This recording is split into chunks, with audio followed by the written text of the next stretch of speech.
disciple-making movement approach and also have an approach where you have a legacy church or a traditional church? Can these two be combined effectively, or is that problematic? So today I'm going to dive in on that question. I'm also going to spend some time talking about what do you do with groups that are not multiplying? How do you get them to multiply? Or how long do you continue to work with a group that just refuses to multiply or to pass on or start their own groups? So these are two questions I'm going to work on today. For those of you that are coming in on this call, I would love to greet you. Let me know where you're coming in from. And yeah, I look forward to any questions you may have about how to make and multiply disciples. Go ahead and put those in the chat. My name is Cynthia Anderson. I am a disciple making movement trainer and coach, or a disciple multiplication coach.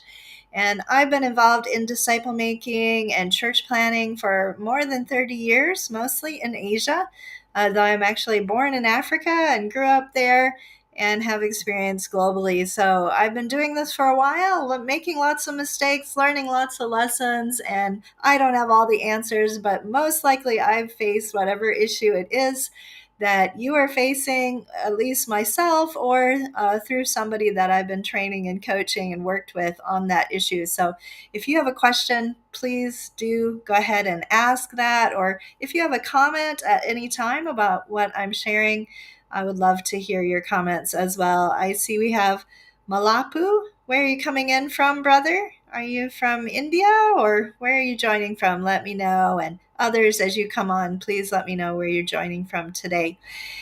All right, so I'm going to dive straight in to this question. Do hybrid approaches work?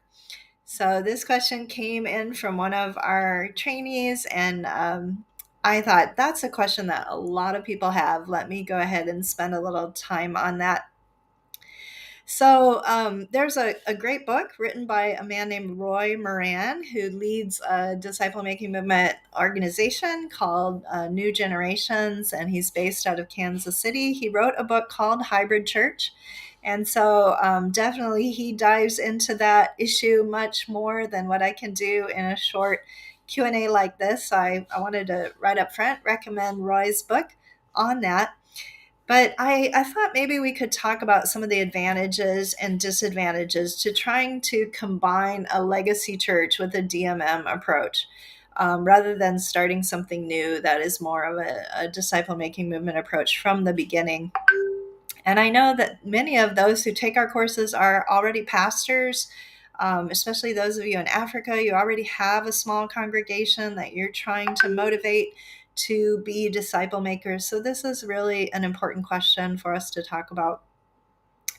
Some of the advantages, let me talk about the advantages first off, is we really do want to see everyone in the church shift from being a church member to understanding their calling as a royal priest of God, their calling to be someone who would multiply disciples and to become activated, right? We don't want to have passive people who just come to church, they're not transformed, they don't become obedient disciples. And there are some things about the disciple making movement approach, the 3/3 meeting, as we call it, where we look back, look up, look forward, having friendly accountability, which are really, really needed in the traditional church. And so the advantage, I think, is you do want to challenge and equip your church members, if you're a pastor, to be more active in disciple making. I was just doing another presentation on the Finding the Hidden Harvesters event, and I shared a story about a brother named Kuram from Pakistan. He's one of our trainees, and Kuram had said, I really had heard the Great Commission all my life, but I had no idea that we were actually supposed to do it. How many Christians are out there who have no idea that when Jesus gave that command, it was actually meant to be done by them, right? And so a really big advantage to a hybrid approach is we mobilize a lot of people. And I believe every Christian does need to be mobilized and motivated and trained to become a disciple maker. So if you're a pastor and you have a congregation, I thoroughly encourage you, train your people. Shift from being just a preacher to becoming a trainer and an equiper of those who are in your congregation, and motivating them and training them. They actually can make disciples. Why do many people not make disciples? Because they don't know how. They've never actually been trained. They've only been taught that they should, but they've never been shown how to actually do that in practical ways. And so I would say, in a legacy church, in a traditional building church, as we might call it, yes, you want to train and equip every church member. And so the advantage of a hybrid approach is it does have the potential to activate inactive church members and help them to become more of who God has called them to be. Um, yeah, ultimately, this decision about whether or not you're going to uh, go with a hybrid approach, keep your church building and, continue with that, or whether you want to start something new, and launch a new effort in a new location or a new place or with new people, is something that we really need to pray about and really seek the Lord's guidance on. And different people around the world have done this differently. There's lots of different expressions and iterations as the Holy Spirit works and leads in this. Some of the challenges that you'll encounter as you are working uh, to implement a hybrid approach. One is getting people to understand what the church is, right? Because once you have that building, there's just this unconscious understanding that I find, no matter how many times we tell people this is not the church, the building's not the church is the people, somehow by having that building, it makes people think that that is what is real church, right? That these other things that we're doing in these small groups, that these are just, fellowship groups, or these are just supplementary things, but real church happens in that building. So breaking down that mindset is, I think, more challenging when you have a hybrid approach and you're still gathering every Sunday morning in the building with those people.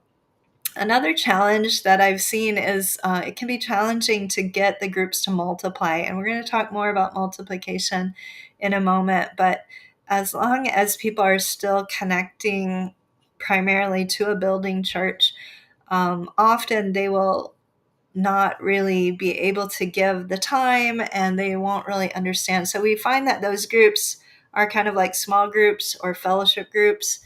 And certainly you can use the 3/3 meeting or a discovery Bible study in those groups to good effect. But what I often find is when it comes to the sharing and starting new groups, that's where the breakdown happens. Not always, but I often have seen that as a challenge.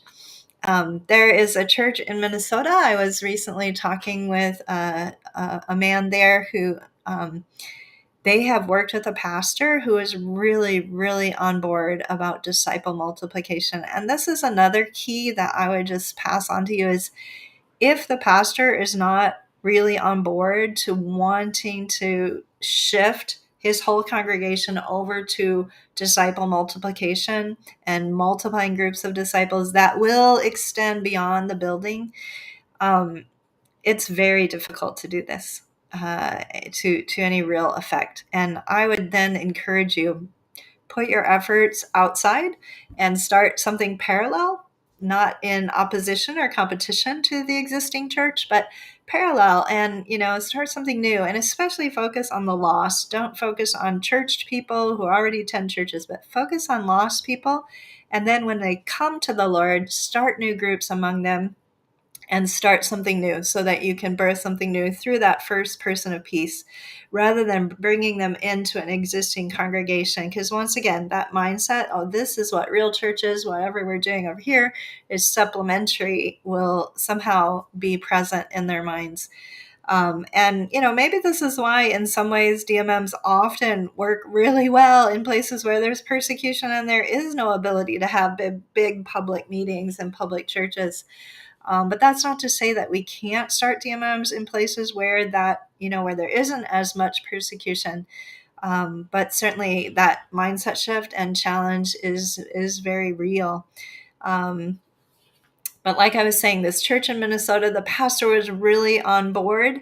And because of that, he had his whole eldership and leadership team go through training and understand. They started modeling it themselves, how to start disciple making groups at Multiply, how to reach out to lost people and bring them into these groups. And so from the top leadership down, there was a strong buy-in and a strong level of understanding. And then, it started to be really fruitful and really successful, and these groups began to multiply, and they saw great success with a hybrid kind of approach. People still coming to church on Sunday morning, but really learning how to be disciples who make disciples. So it can work. But having your senior leaders really on board and not just giving sort of a head nod assent, like, of course, what pastor wouldn't say they want to see disciples make disciples, right? Everyone would. But actually buying in and understanding what it means to do that, and the major shifts in thinking and major shifts in practice that would have to happen for that to be possible. So, yeah, another example of a movement that has been a hybrid approach that I know of is here in Thailand, where I live. There's a movement that has taken off and grown and really seeing good fruit, one of the first real movements happening in Thailand. But this movement has decided that when they have a certain number of house churches, that they then want to build a building where all those house churches can come together for celebration and can gather.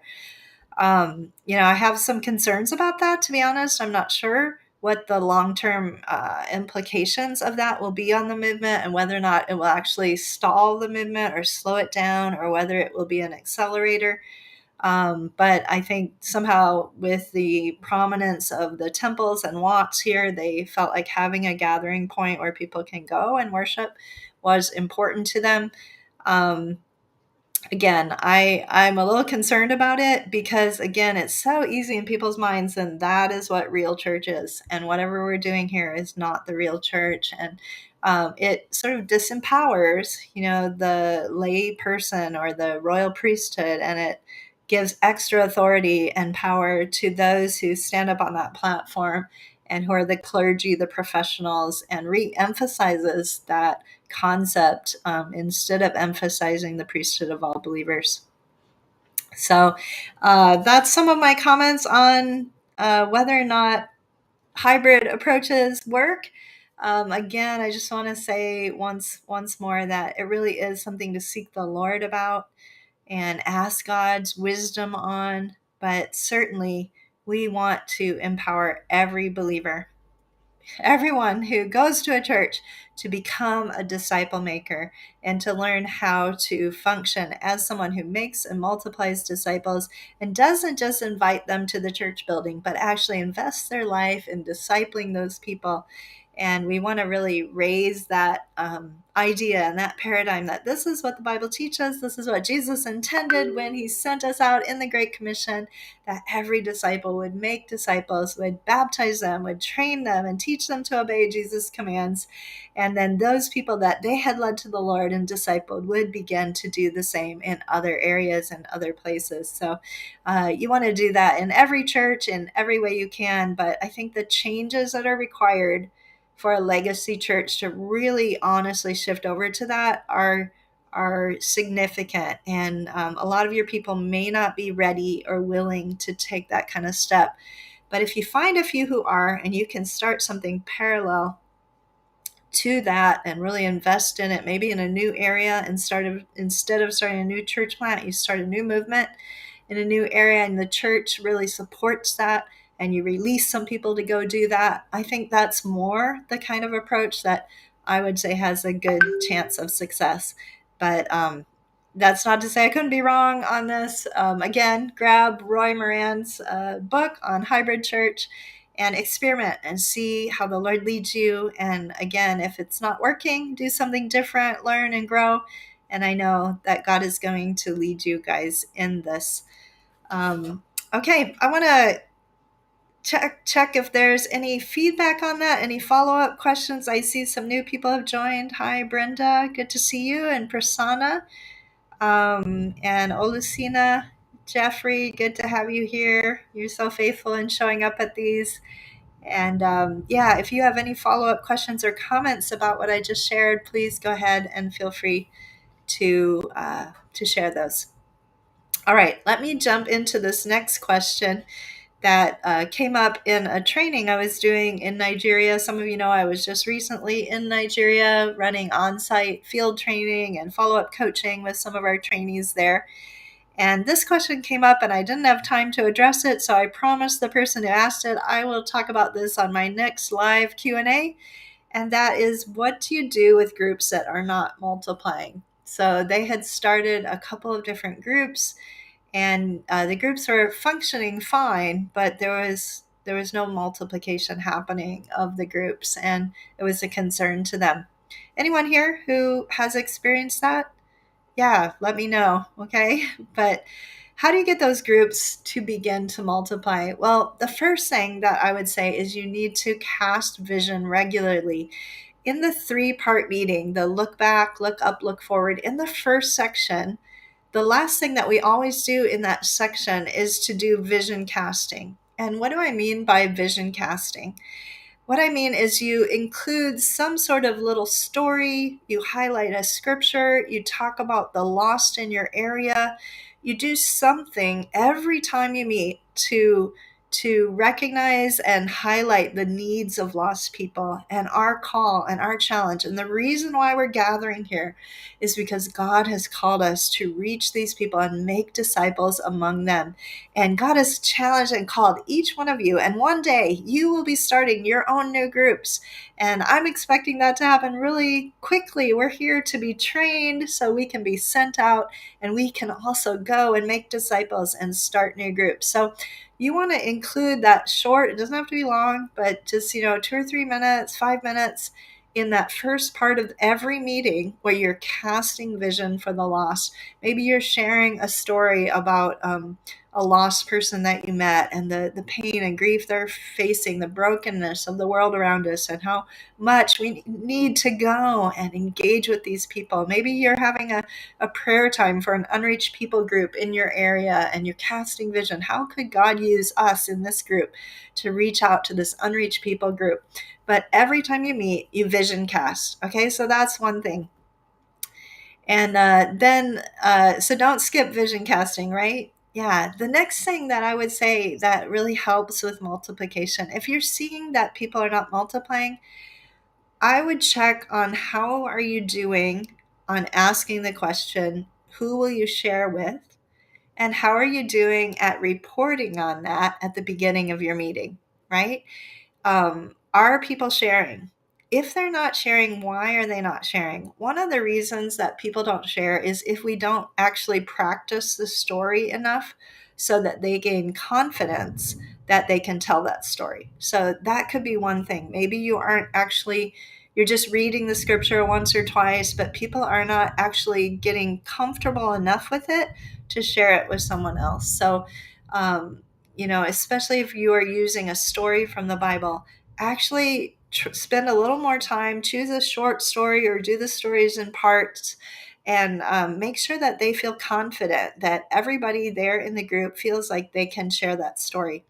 Another thing you want to do is make sure that they are specific about who they're going to share it with. And you, as the facilitator, write that down and then pray for them specifically as they're sharing. So if they just say, I'll share it with my friend, say, what's your friend's name? I want to be sure to write your friend's name down. I'll be praying for you as you share with them this week, right? So get specific. And then, remember, disciple making is not a meeting. So throughout the week, before your next meeting, send them a WhatsApp message, send them a text, give them a call and say, hey, did you get to share with your uncle? I know you were going to try to share the story. How did that go? I'm praying for you. So you want to kind of up the friendly accountability and the friendly encouragement to them in specific ways. Okay, so that's another way that you can help those groups to begin to multiply. Then another tip I have for you is if you have people who they're faithful, they love God, they come, but they're just not sharing with others. Again, to build their confidence, I encourage you to take them with you to share the story with someone and let them watch how you do that. Let them watch how you bridge that conversation into a story. And take them out with you to do some evangelism or prayer walking and meet some people, talk to people. Often people need more field-based mentoring in order to gain that confidence, right? If we just tell them you should do this, sometimes they're not going to do it because they just don't feel confident. They haven't learned that skill well enough. So take them out with you, share with them, share the story with somebody, or take them with you when you go to share it with your auntie or uncle or cousin or whoever you're sharing with. Say, hey, you want to come along? I'm going to share tonight with my auntie. I'm going to visit her. Why don't you come? And model for them what it looks like to share with others.